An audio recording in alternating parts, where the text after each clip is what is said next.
അപ്പോൾ ഈ ക്ലാസ്സിൽ നമ്മൾ ഡിസ്കസ് ചെയ്യാൻ ഉദ്ദേശിക്കുന്നത് causes of failure of earth and dams. ഇതിനു മുമ്പ് ഒരു ക്ലാസ്സിൽ നമ്മൾ എർത്ത് ആൻഡ് ഡാം എന്ന് പറഞ്ഞാൽ എന്താണ്, അതിൻ്റെ ക്ലാസിഫിക്കേഷൻ എന്താ, അതിൻ്റെ കൺസ്ട്രക്ഷൻ മെത്തേഡ്സ് എന്തൊക്കെയാണ്, അങ്ങനെ കുറച്ച് കാര്യങ്ങൾ ഡിസ്കസ് ചെയ്യണ്ടായി. ക്ലാസിഫിക്കേഷൻ എന്ന് പറയുമ്പോൾ ഹോമോജീനിയസ് എംബാക്ക്മെന്റ് ടൈപ്പ് ഉണ്ട്, സോൺഡ് എംബാക്ക്മെന്റ് ഉണ്ട്, ഡയഫ്രം ടൈപ്പ് ഉണ്ട്. പിന്നെ അതിൻ്റെ കൺസ്ട്രക്ഷൻ മെത്തേഡ് എന്ന് പറയുമ്പോൾ ഹൈഡ്രോളിക് ഫിൽ മെത്തേഡ് ഉണ്ട്, റോൾ ഫിൽ മെത്തേഡ് ഉണ്ട്. ഈ കാര്യങ്ങളൊക്കെ നമ്മൾ ഇതിനു മുമ്പ് ഒരു വീഡിയോയിൽ ഡിസ്കസ് ചെയ്യുകയുണ്ടായി. അപ്പോൾ അതിന് ശേഷമുള്ളത് നമ്മൾ ഇനി ഇത് എങ്ങനെയാണ് ഫെയിൽ ആവുക, ഈ ഫെയിലിയറൊക്കെ അവോയ്ഡ് ചെയ്യണമെങ്കിൽ എന്തൊക്കെ കാര്യങ്ങളാണ് നമ്മൾ ശ്രദ്ധിക്കേണ്ടത്, ഈ കാര്യങ്ങളാണ് ഇന്നത്തെ ഒരു സെഷനിൽ നമ്മൾ ഡിസ്കസ് ചെയ്യാൻ ഉദ്ദേശിക്കുന്നത്. ഇപ്പോൾ causes of failure of earth and dams 3 reasons ആണ് ഉള്ളത്, അല്ലെങ്കിൽ 3 തരം ഫെയിലിയർ ആണുള്ളത്. ഹൈഡ്രോളിക് ഫെയിലിയർ,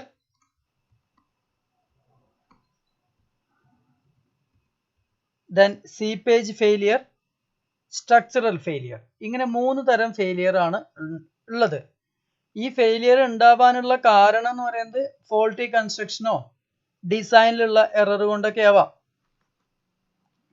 ഇപ്പോൾ ഈ സ്ട്രക്ചറൽ ഫെയിലിയറിന്റെ കേസിലൊക്കെ പറയുമ്പോൾ നമ്മൾ സോയിലിന്റെ സ്ട്രെങ്ത് ഇവാലുവേറ്റ് ചെയ്യുന്നതിലുള്ള എററുകൾ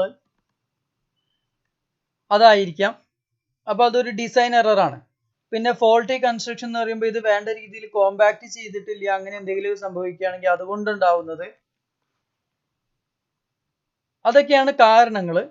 അപ്പോൾ ഇതിൽ ഈ പറഞ്ഞ 3 കേസും എന്തൊക്കെയാണെന്ന് നമുക്കൊന്ന് ഡീറ്റെയിൽഡ് ആയിട്ട് ഒന്ന് നോക്കി നോക്കാം. Earth and dams are less rigid and hence more susceptible for failure. Every past failure of such dam has contributed to increase in the knowledge of earth dam design. Earth and dams may fail like other engineering structures due to improper design, faulty construction and lack of maintenance. അതും ഒരു പ്രധാനപ്പെട്ട കാര്യമാണ്. Maintenance എന്ന് പറയുന്നത് ഇതിൽ വളരെ important ആയിട്ടുള്ള ഒരു പാരാമീറ്റർ ആണ്. അത് നമുക്ക് വഴിയെ മെയിൻ്റനൻസിൻ്റെ ഇമ്പോർട്ടൻസ് എന്താണെന്നുള്ളത് നമുക്ക് വഴിയെ മനസ്സിലാക്കാം. അപ്പോൾ നമുക്ക് ഇതിലേക്ക് ഓരോന്നിലേക്ക് വരാം. ആദ്യം ഇവിടെ പറഞ്ഞിട്ടുള്ളത് നേരത്തെ പറഞ്ഞു 3 തരം ഫെയിലിയർ ആണുള്ളത്. Hydraulic failure, seepage failure, structural failure. ഇതിൽ ഏറ്റവും പ്രധാനപ്പെട്ടത് അല്ലെങ്കിൽ ഭൂരിഭാഗം എർത്ത് ആൻഡ് ഡാംസും ഫെയിൽ ആവുന്നത് ഹൈഡ്രോളിക് ഫെയിലിയർ ആണ്. അതിൻ്റെ reason seepage failure 30% and structural failure 30%. ഇതൊരു അപ്രോക്സിമേറ്റ് വാല്യൂ ആണ് പറയുന്നത്. ചിലപ്പോൾ നിങ്ങൾ വേറെ എന്തെങ്കിലും മെറ്റീരിയലുകളൊക്കെ സെർച്ച് ചെയ്ത് കഴിഞ്ഞാൽ ചിലപ്പോൾ ഈ വാല്യൂസിൽ വ്യത്യാസം ഉണ്ടാവാം.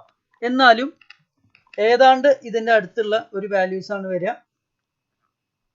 അപ്പോൾ ഓരോന്നായിട്ട് എന്താണെന്നുള്ളത് നോക്കി നോക്കാം. Hydraulic failure, about 40% of the dam fail by 40% of earthen dam failure is due to hydraulic issues. Hydraulic failure എന്ന് പറയുമ്പോൾ first one over topping. Over topping എന്ന് വെച്ചാൽ വെള്ളം ഡാമിന്റെ മീതെ കൂടെ ഒഴുകി പോകുന്നതിനെയാണ് ഓവർ ടോപ്പിംഗ് എന്ന് പറയുന്നത്. ഈ ഓവർ ടോപ്പിങ്ങിനുള്ള കാരണം എന്ന് പറയുന്നത് സ്പിൽവേ സഫീഷ്യന്റ് അല്ലാതിരിക്കാം, വരുന്ന വെള്ളത്തിനെ പ്രോപ്പറായിട്ട് ഡിസ്ചാർജ് ചെയ്യാൻ സ്പിൽവേക്ക് പറ്റാതിരിക്കുക, ഒന്നാമത്തെ കാരണം. പിന്നെ അതല്ലാന്ന് വെച്ചാൽ under estimation of design flood. നമ്മൾ കാൽക്കുലേറ്റ് ചെയ്തിട്ടുള്ളതിനേക്കാൾ കൂടുതൽ ഫ്ലഡ് വരികയാണെങ്കിൽ അങ്ങനെ സംഭവിക്കാറുണ്ട്. ഇന്ത്യയിൽ തന്നെ അങ്ങനെ ഒരു ഡാം ഫെയിൽ ആയിട്ടുണ്ട്. അത് ഈ ഡാമിൻ്റെ ഒക്കെ ഇമ്പോർട്ടൻസിനനുസരിച്ച് നമ്മൾ അതിൻ്റെ ഡിസൈൻ പീരീഡ് വ്യത്യാസം ഉണ്ടാവും. ഇപ്പോൾ ചിലത് നമ്മൾ 50 കൊല്ലത്തേക്കാവും, ചിലത് 100 കൊല്ലത്തേക്കാവും, ചിലത് 500 കൊല്ലത്തേക്കാവും. അത് ഡാമിൻ്റെ ഇമ്പോർട്ടൻസിനനുസരിച്ച് നമ്മളത് മാറ്റിയിട്ട് എടുക്കാറുണ്ട്. ഇപ്പോൾ ഇവിടെ ഉണ്ടായിട്ടുള്ള ഒരു സംഭവം എന്താണെന്ന് വെച്ചാൽ, ഇപ്പം നല്ല കുറച്ച് കാലം മുമ്പാണ് ഒരു ഡാം ഡിസൈൻ ചെയ്യുന്ന സമയത്ത് അതിൻ്റെ ഡിസൈൻ പീരീഡ് 100 ഇയേഴ്സോ മറ്റോ ആയിരുന്നു. ഈ ഡാമിൻ്റെ കൺസ്ട്രക്ഷനൊക്കെ കഴിഞ്ഞിട്ട് കുറച്ച് കാലം കഴിഞ്ഞപ്പോൾ ഒരു അധികം ടൈം പീരീഡ് ഇല്ല, ഒരു ചെറിയ ടൈം പീരീഡിൻ്റെ ഉള്ളിൽ തന്നെ ഈ ഡാം ഫെയിലായി. ഈ ഡാം ഫെയിൽ ആവാനുണ്ടായ കാരണം എന്താന്ന് വെച്ചാൽ ആ കൊല്ലം ഉണ്ടായ മഴയുടെ തോത് എന്ന് പറയുന്നത് ആ ലൊക്കാലിറ്റിയിൽ കഴിഞ്ഞ ഒരു 250 കൊല്ലത്തിന്റെ ഉള്ളിലായിട്ട് ഉണ്ടായ ഏറ്റവും വലിയ മഴയായിരുന്നു. അപ്പൊ ഈ ഡാം ഡിസൈൻ ചെയ്യുന്ന സമയത്ത് അത്രയും വലിയൊരു ഫ്ലഡ് വരും എന്നുള്ള ഒരു പ്രതീക്ഷ ഇല്ല. അതിനനുസരിച്ചിട്ട് ഇത് ഡിസൈൻ ചെയ്തിട്ടുമില്ല. അപ്പൊ ആ വന്നിട്ടുള്ള വെള്ളം ക്യാരി ചെയ്യാൻ ഡാമിന് പറ്റാണ്ടായി. അപ്പൊ അത് ഫെയിലായി. അതൊക്കെ ഈ ഓവർ ടോപ്പിംഗ് വഴിയാണ് ആ ഡാമൊക്കെ ഫെയിലായത്. അപ്പോ ഇതാണ് under estimation of design flood എന്ന് പറയുന്നത്. ഇവിടെ ശരിക്കും പറഞ്ഞാൽ അണ്ടർ എസ്റ്റിമേഷൻ എന്ന് പറയാൻ പറ്റില്ല, അത് അങ്ങനെ സംഭവിച്ചു പോയെന്ന് മാത്രമേ ഉള്ളൂ. ചിലപ്പോൾ അങ്ങനെ ഉണ്ടാവാം. പിന്നെ ഈ സ്പിൽവേയുടെ സഫീഷ്യന്റ് അല്ലാതിരിക്കുക, അതിന് വേണ്ടത്ര വലിപ്പമില്ലാതിരിക്കുക.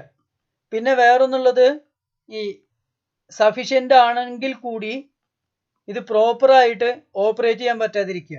പലപ്പോഴും അങ്ങനെ ഉണ്ടാവാറുണ്ട്. കാരണം എന്താ വെച്ചാൽ ഈ ഷട്ടറുകളൊക്കെ എന്തെങ്കിലുമൊക്കെയാണ് തുറക്കേണ്ടി വരുള്ളൂ. വളരെ അപൂർവമായിട്ടാണ് ചിലപ്പോൾ ചില ഡാമിന്റെ ഒക്കെ തുറക്കേണ്ടി വരാറുള്ളൂ. അപ്പോൾ ഇവരിത് പ്രോപ്പറായിട്ട് മെയിൻറ്റെയിൻ ചെയ്തിട്ടില്ല വെച്ചാൽ ഈ പ്രശ്നം വരുന്ന സമയത്ത് ഈ ഷട്ടർ തുറക്കാൻ പറ്റില്ല. അപ്പോൾ പിന്നെ എന്താ ഉണ്ടാവുക, ഡാമിൽ വെള്ളം നിറയും, അത് ഓവർ ടോപ്പ് ചെയ്യും, ഡാം ഫെയിൽ ആവും. അപ്പോൾ ഇങ്ങനത്തെ കാരണങ്ങൾ കൊണ്ട് ഓവർ ടോപ്പിംഗ് ഉണ്ടാവാം. അപ്പൊ ഈ ഓവർ ടോപ്പിംഗ് ഇല്ലാതിരിക്കണമെങ്കിൽ സഫീഷ്യന്റ് ആയിട്ടുള്ള ഫ്രീ ബോർഡ് ഉണ്ടാവണം. അതേപോലെ നമ്മൾ ഡിസൈൻ കറക്റ്റ് അല്ലേ എന്ന് ചെക്ക് ചെയ്യണം. പ്രോപ്പർ മെയിൻ്റനൻസും വേണം. ഇതാണ് നേരത്തെ പറഞ്ഞത് ലാക്ക് ഓഫ് മെയിൻ്റനൻസ് എന്ന് പറയാനുള്ള ഒരു കാരണം ഇതാണ്. കേരളത്തിൽ ഇപ്പോൾ പല സ്ഥലങ്ങളിലും ഈ പ്രളയം, ഇപ്പോൾ 2-3 തവണയായി നമ്മുടെ അവിടെയൊക്കെ പ്രളയം ഉണ്ടാവുന്നു. ഈ പ്രളയം ഉണ്ടാവുന്നതിന്റെ ഒരു കാരണങ്ങളിലൊന്ന് ഇതേപോലെ ഈ ലാക്ക് ഓഫ് മെയിൻ്റനൻസ് ആണെന്നാണ് പറയപ്പെടുന്നത്. ചില ഡാമുകളിലൊക്കെ ഈ വെള്ളം വരുന്ന സമയത്ത് ഷട്ടർ തുറക്കാൻ പറ്റില്ല. ഷട്ടർ തുറക്കാൻ പറ്റാണ്ട് ചെയ്യുമ്പോൾ വെള്ളം പൊതുന്നു, അടുത്തുള്ള സ്ഥലങ്ങളിലൊക്കെ മുങ്ങി പോകുന്നു. അപ്പൊ ഇതൊക്കെ ഈ ലാക്ക് ഓഫ് മെയിൻ്റനൻസുമായിട്ട് ബന്ധപ്പെട്ടിട്ടുള്ള കാര്യങ്ങളാണ്. ഇതില്ലാതിരിക്കണമെങ്കിൽ പ്രോപ്പർ മെയിൻ്റനൻസ് വേണം, പ്രോപ്പർ ആയിട്ടുള്ള ഫ്രീ ബോർഡ് വേണം. അതേപോലെ സ്പിൽവേയുടെ ഒക്കെ ഡിസൈൻ കറക്റ്റ് ആയിട്ട് സഫീഷ്യന്റ് ആയിരിക്കുകയും വേണം. Then erosion of upstream face. നേരത്തെ നമ്മൾ ആ ഫിഗർ കണ്ടപ്പോൾ പറഞ്ഞു അവിടെ ഒരു പിച്ചിങ്, സ്ലോപ്പ് പിച്ചിങ് എന്ന് പറഞ്ഞിട്ട് അവിടെ കൊടുത്തിട്ടുണ്ട്. ഞാൻ സ്റ്റോൺ പിച്ചിങ് എന്നൊക്കെ പറയണ്ടായി.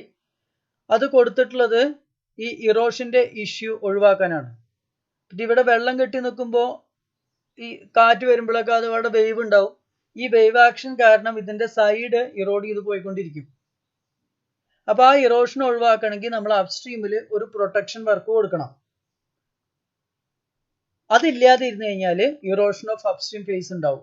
അതാണ് ഇവിടെ എഴുതുന്നത്. The waves developed near the top of water surface due to wind. Try to notch out the soil from the upstream face. ഇത് ഒരു ചെറിയ സമയം കൊണ്ട് നടക്കുന്നത്, കുറച്ച് കാലം കൊണ്ട് ആ സൈഡ് ഇറോഡ് ചെയ്ത് പോവും. അതില്ലാതിരിക്കണമെങ്കിൽ സ്റ്റോൺ പിച്ചിങ് കൊടുക്കണം. Then cracking of upstream face due to frost action. Frost action എന്ന് പറയുമ്പോൾ തണുപ്പ് കൂടുതലുള്ള സ്ഥലങ്ങളിലൊക്കെ ഈ ഫ്രോസ്റ്റ് ആക്ഷൻ വളരെ പ്രഡോമിനന്റ് ആയിട്ട് ഉണ്ടാവാറുണ്ട്. അപ്പൊ അത് കാരണം ക്രാക്ക് ഉണ്ടാവുകയാണ് ചെയ്യുക. ഇവിടെ എഴുതിയിട്ടുണ്ട് frost in the upper portion of the dam may cause heaving and cracking of the soil with dangerous seepage and consequent failure. അപ്പൊ ഈ ക്രാക്ക് ഉണ്ടാവുമ്പോൾ ഈ ക്രാക്കിന്റെ ഭാഗമായിട്ട് പിന്നെ സീപ്പേജ് ഉണ്ടാവും. ആ സീപ്പേജ് ആണ് പിന്നെ ഫെയിലിയറിലേക്ക് ലീഡ് ചെയ്യുന്നത്. അപ്പൊ അതില്ലാതിരിക്കണമെങ്കിൽ ക്രാക്ക് ഒഴിവാക്കണം. ക്രാക്ക് ഇല്ലാതിരിക്കണമെങ്കിൽ പ്രോപ്പർ ആയിട്ടുള്ള ഫ്രീ ബോർഡ് ഉണ്ടാവണം.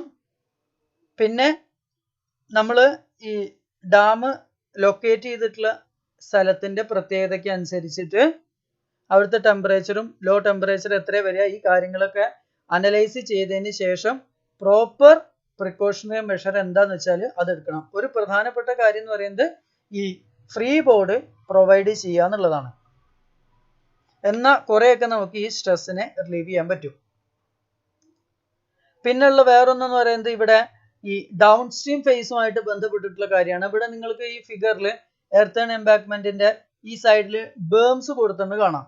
ഈ ബേംസ് കൊടുക്കുന്നത് എന്തിനാന്ന് വെച്ചാൽ ഇവിടെ ഈ ഡൗൺ സ്ട്രീം ഫേസിൽ മഴ പെയ്യുമ്പോൾ നേരിട്ട് മഴവെള്ളം ഇവിടെ വീഴും. ഈ മഴവെള്ളം ഈ ഫേസിൽ കൂടെ ഒഴുകി വരുമ്പോൾ ഒരു ഇറോഷൻ ഉണ്ടാവും. ആ ഇറോഷൻ കാരണം കുറച്ച് കാലം കഴിയുമ്പോൾ ഈ സൈഡ് ഫെയിൽ ആയി പോകും. അതില്ലാതിരിക്കണമെങ്കിൽ നമ്മളിവിടെ ഒരു കളക്ഷനുള്ള ഈ മഴവെള്ളം കളക്ട് ചെയ്യാനുള്ള എന്തെങ്കിലും ഒരു പ്രൊവിഷൻ വേണം. അതാണ് ഇവിടെ ബേം വഴി നമ്മൾ പ്രൊവൈഡ് ചെയ്യുന്നത്. ഒരു നിശ്ചിത ഇന്റർവെല്ലിൽ നമ്മൾ ബേം കൊടുക്കും. ഈ ബേമിലൂടെ നമ്മൾ വെള്ളം കളക്ട് ചെയ്തിട്ട് അത് ഡിസ്ചാർജ് ചെയ്യാനുള്ള പ്രൊവിഷൻ കൊടുക്കും. ഇത് ഡൗൺ സ്ട്രീം ഫേസിനെ പ്രൊട്ടക്ട് ചെയ്യാൻ വേണ്ടിയിട്ടാണ്. അതാണ് അടുത്തതായിട്ട് ഇവിടെ പറയുന്നത്. Erosion of downstream face by gully formation. Gully formation due to heavy rain. Heavy rains falling directly over the downstream face and the erosive action of the moving water may lead to the formation of gully on the downstream face, which is ultimately leading to the dam failure. This can be avoided by proper maintenance, filling the cuts. അങ്ങനെ ഉണ്ടായിട്ടുള്ള എന്തെങ്കിലും കട്ടുകൾ ഉണ്ടായിട്ടുണ്ടെന്ന് വെച്ചാൽ അത് പ്രോപ്പറായിട്ട് നമ്മളത് fill ചെയ്യണം, പ്രോപ്പറായിട്ട് inspection ചെയ്യണം. അതേപോലെ പ്രോപ്പർ ഇന്റർവെല്ലിൽ നമ്മൾ ബേമുകൾ കൊടുക്കുകയും ആ ബേമിൽ കളക്ട് ചെയ്തിട്ടുള്ള വാട്ടറിനെ ഡിസ്ചാർജ് ചെയ്യാനുള്ള ഒരു മെത്തേഡ് ഉണ്ടാക്കുകയും വേണം. ഈ ബേം കൊടുക്കുമ്പോൾ എന്താ സംഭവിക്കുന്നത് വെച്ചാൽ ഈ ഫിഗറിൽ തന്നെ വെള്ളം ഇവിടെ മുകളിൽ പെയ്തിട്ടുള്ള ഒരു വെള്ളം ഈ താഴത്ത് വരെ ഒന്നിച്ച് ഒഴുകി എത്തണമെങ്കിൽ ഒരുപാട് ദൂരം സഞ്ചരിക്കണം. അപ്പൊ താഴേക്ക് വരും തോറും അതിന്റെ വെലോസിറ്റി കൂടുതലായിട്ട് വരും, അതായത് ഇറോസീവ് നാച്ചർ കൂടുതലായിട്ട് വരും. നമ്മൾ ഇതിന്റെ ഇടയ്ക്ക് ഒരു ബേം കൊടുത്തിട്ടുണ്ട് വെച്ചാൽ ഈ വെലോസിറ്റി കുറയും. ഇത്ര ദൂരെയാണ് വെള്ളത്തിന് സഞ്ചരിക്കേണ്ട ആവശ്യമുള്ളൂ. അപ്പോൾ അവിടെ വെച്ചിട്ട് ഈ ഹൈ വെലോസിറ്റി കുറയും, അതായത് എനർജി കുറയും, ഇറോസീവ് നാച്ചർ നമുക്ക് കുറയ്ക്കാൻ പറ്റും. ഇതിനാണ് നമ്മൾ ബേം കൊടുക്കുന്നത്. Proper drainage arrangements are made for the removal of rainwater collected on the horizontal berms. Since the provision of berms ensures the collection and removal of water before it acquires high downstream velocity. ഇതാണ് ഞാൻ നേരത്തെ പറഞ്ഞത്. അതുകൊണ്ട് തന്നെ ഇറോഷന്റെ chance നമുക്ക് ഒഴിവാക്കാനും പറ്റും. ഇനി ഡൗൺസ്ട്രീം ടോയിൽ ഉണ്ടാവുന്ന വേറൊരു ഇഷ്യൂ ആണ് പറയുന്നത്, erosion of the downstream toe. ഈ ഡൗൺസ്ട്രീം ടോ എന്ന് പറയുമ്പോൾ ആ ബോട്ടത്തില് അവിടെ ഇറോഷൻ ഉണ്ടാവാറുണ്ട്.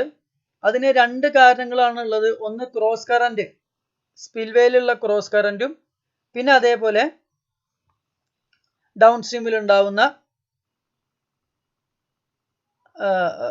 ഈ ടെയിൽ വാട്ടർ കാരണം ഉണ്ടാവുന്ന ഇറോഷനും. അങ്ങനെ രണ്ടെണ്ണമാണ് ഉള്ളത്. അപ്പൊ ഈ ടെയിൽ വാട്ടർ കാരണമുള്ള ഇറോഷൻ ഒഴിവാക്കാനായിട്ട് നമ്മൾ എന്ത് ചെയ്യും, അപ്സ്ട്രീമിൽ ഒരു പ്രൊട്ടക്ഷൻ കൊടുത്തതുപോലെ ഡൗൺ സ്ട്രീമിലും കുറച്ച് ഹൈറ്റിൽ ഒരു പ്രൊട്ടക്ഷൻ കൊടുക്കും.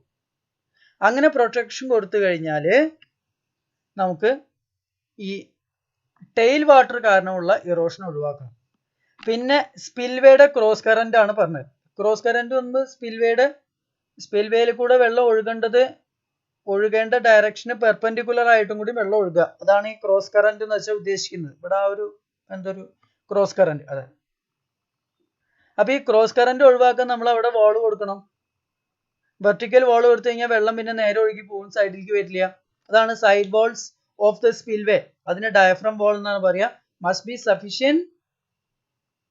B of sufficient height and length to check the cross current. അപ്പൊ ഇത്രയാണ് ഹൈഡ്രോളിക് ഫെയിലിയർ. ഹൈഡ്രോളിക് ഫെയിലിയറിൽ നമ്മൾ പറഞ്ഞത് 2-3 കാര്യങ്ങൾ പറഞ്ഞു. ആദ്യം പറഞ്ഞത് overtopping, erosion of upstream face, cracking due to frost action, downstream phase erosion due to gully formation, then downstream erosion at the toe, which is due to the cross current of spillway and erosion due to tailwater. അപ്പോൾ ഈ കാര്യങ്ങളാണ് hydraulic failure. അങ്ങനെ ഓരോ കേസിലും അത് ഉണ്ടാവാനുള്ള കാരണവും അത് ചെക്ക് ചെയ്യാൻ എന്താ വേണ്ടതും എന്നുള്ളതും നമ്മൾ ഇപ്പോൾ ഡിസ്കസ് ചെയ്തു. ഇനി അടുത്തതായിട്ട് നമ്മൾ പറയുന്നത് സീപ്പേജ് ഫെയിലിയർ ആണ്. നേരത്തെ ആ ഒരു നമ്പറിൽ കണ്ടതുപോലെ ഏതാണ്ട് 30% ഫെയിലിയർ ഉണ്ടാവാനുള്ള കാരണം സീപ്പേജ് ആണ്. അപ്പോ സീപ്പേജ് എന്ന് പറയുമ്പോൾ വെള്ളം ഇതിന്റെ അടിയിൽ കൂടെ ഒഴുകി പോകുന്നു. ഡാമിന്റെ അടിയിൽ കൂടെ ആവണം എന്നില്ല, ഡാമിന്റെ ബോഡി കൂടെ ആവാം. അപ്പൊ സീപ്പേജ് ത്രൂ ദ ഫൗണ്ടേഷൻ ആവാം, seepage through the dam body ആവാം. രണ്ടും സംഭവിക്കാനുള്ള സാധ്യത ഉണ്ട്. അപ്പൊ എന്തൊക്കെയാണ് ഇവിടെ പറയുന്നത് നമുക്ക് നോക്കി നോക്കാം. Controlled seepage or limited uniform seepage is an inevitable phenomena in all earthen dams.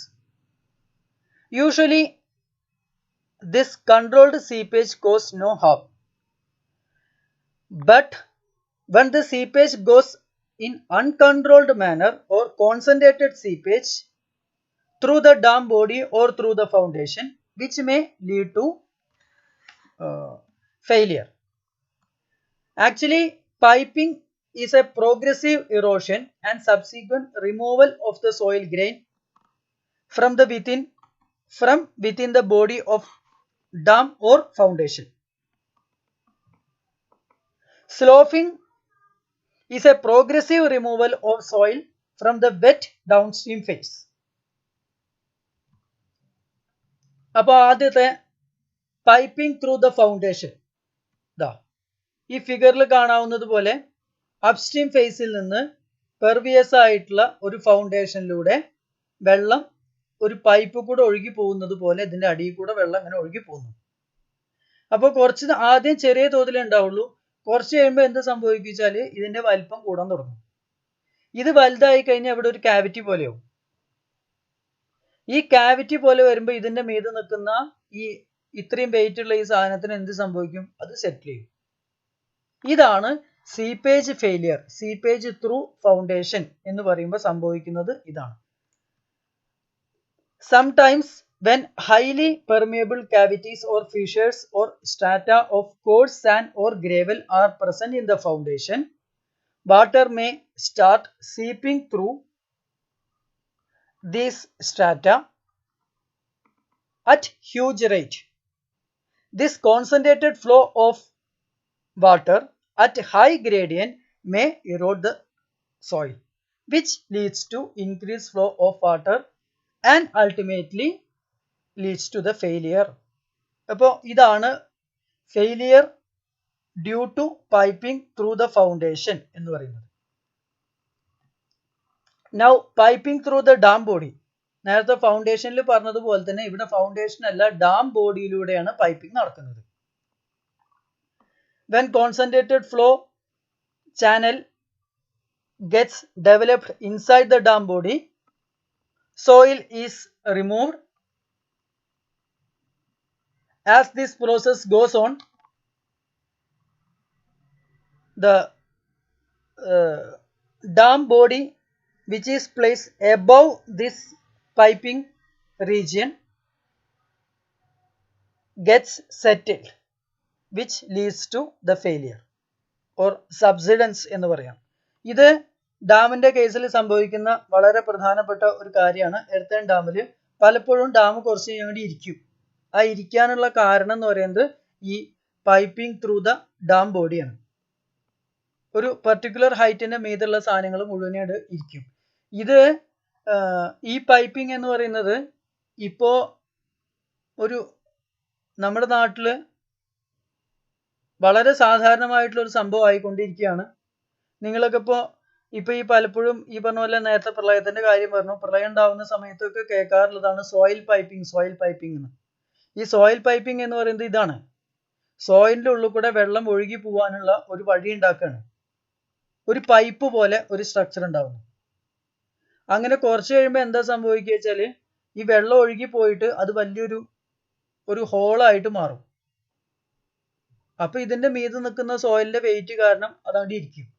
ഇങ്ങനെ ഈ ലാൻഡ് സ്ലൈഡ്, ലാൻഡ് സബ്സിഡൻസ്, അങ്ങനത്തെ ഒരുപാട് ഇഷ്യൂ നമ്മുടെ അവിടെ ഉണ്ടാവുന്നതിന്റെ ഒരു കാരണം എന്ന് പറയുന്നത് ഈ സോയിൽ പൈപ്പിംഗ് ആണ്. ഈ സോയിൽ പൈപ്പിങ്ങിനെ കുറിച്ചിട്ട് ഇപ്പൊ അടുത്ത് ഒരു പ്രൊജക്ട് റിപ്പോർട്ട് ഞാൻ കാണുന്നുണ്ടായി. അത് കേരളത്തിൽ ഉണ്ടായിട്ടുള്ള സോയിൽ പൈപ്പിങ്ങിനെ കുറിച്ചിട്ടുള്ള ഒരു റിപ്പോർട്ടാണ്. അപ്പൊ അതില് ചില ഫിഗറുകളൊക്കെ കണ്ടപ്പോഴാണ് നമുക്ക് അത്ഭുതം തോന്നും. സോയിലിന്റെ താഴെയാണ് നമ്മൾ നിൽക്കുന്ന ലെവലിന്റെ ഒരു 3-4 മീറ്റർ താഴെയായിട്ട് ഒരു 5-5.5 അടിയൊക്കെ ഉയരമുള്ള ഒരാൾക്ക് സുഖമായിട്ട് നടന്നു പോകാൻ പറ്റുന്ന അത്രയും വലുപ്പത്തിലുള്ള ഒരു ഹോള് ക്രിയേറ്റ് ചെയ്യപ്പെട്ടിരിക്കുന്നു. അപ്പൊ ഇതിന്റെ മീതുള്ള ആൾക്കാർക്ക് ഇങ്ങനെ ഒരു സംഭവം ഒരിക്കലും അറിയില്ല. ഇതിലൂടെ വെള്ളം ഇങ്ങനെ കണ്ടിന്യൂസ് ആയിട്ട് ഒഴുകി പോയിക്കൊണ്ടിരിക്കുമ്പോൾ കുറച്ച് കഴിയുമ്പോൾ എന്ത് സംഭവിക്കും? ഇത് ഒന്നിച്ചങ്ങോട്ട് ഇരിക്കും.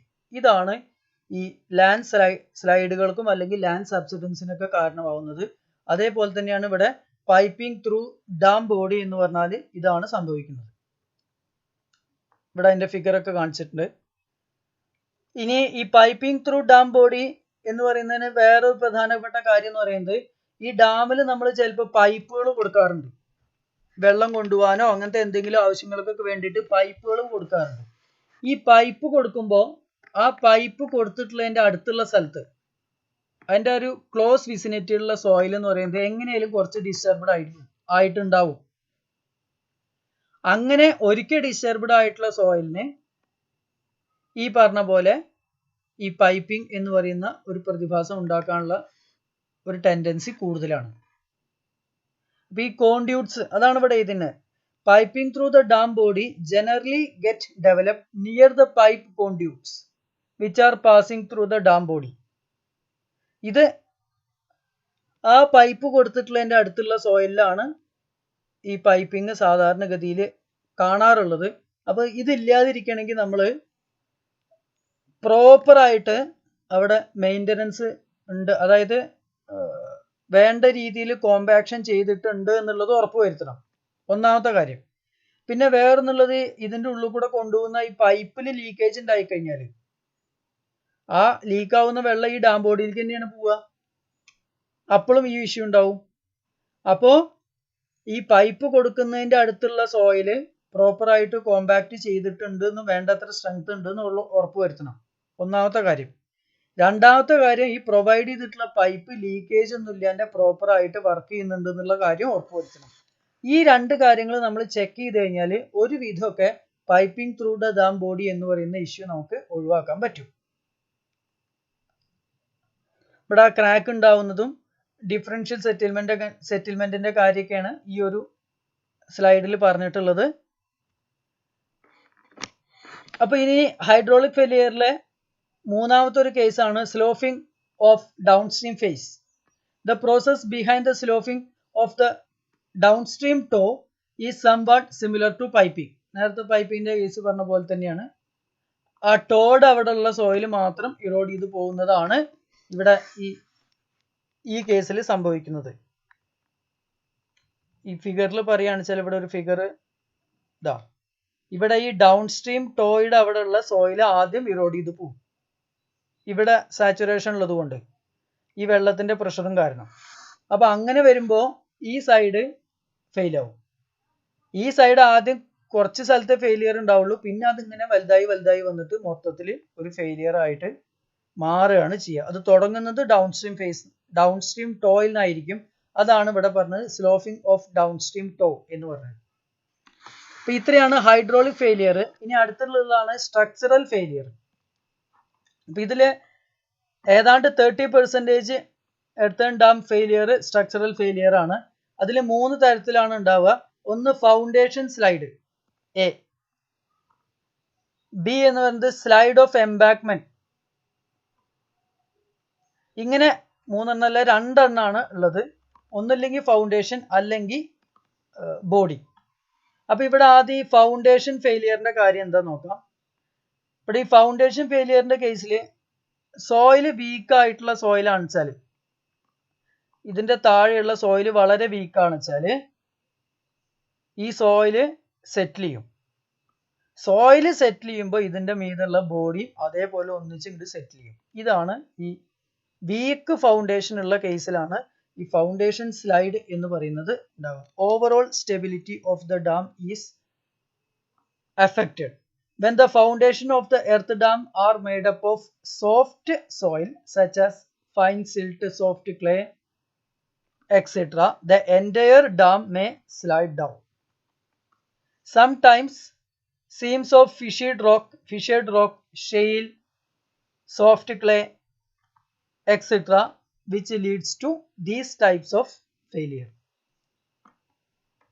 In this type, the top of the embankment gets cracked and this cracked portion is subside.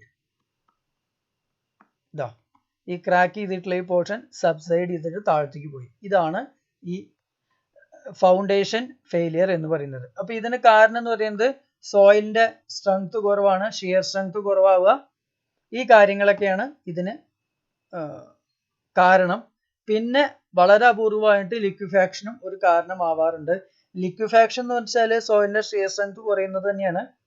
അത് പ്രധാനമായിട്ട് ലിക്വിഫാക്ഷൻ ഉണ്ടാവാറുള്ളത് എർത്ത് വേക്കുമായിട്ട് ബന്ധപ്പെട്ടിട്ടാണ് ഈ ലിക്വിഫാക്ഷൻ ഉണ്ടാവാറുള്ളത്.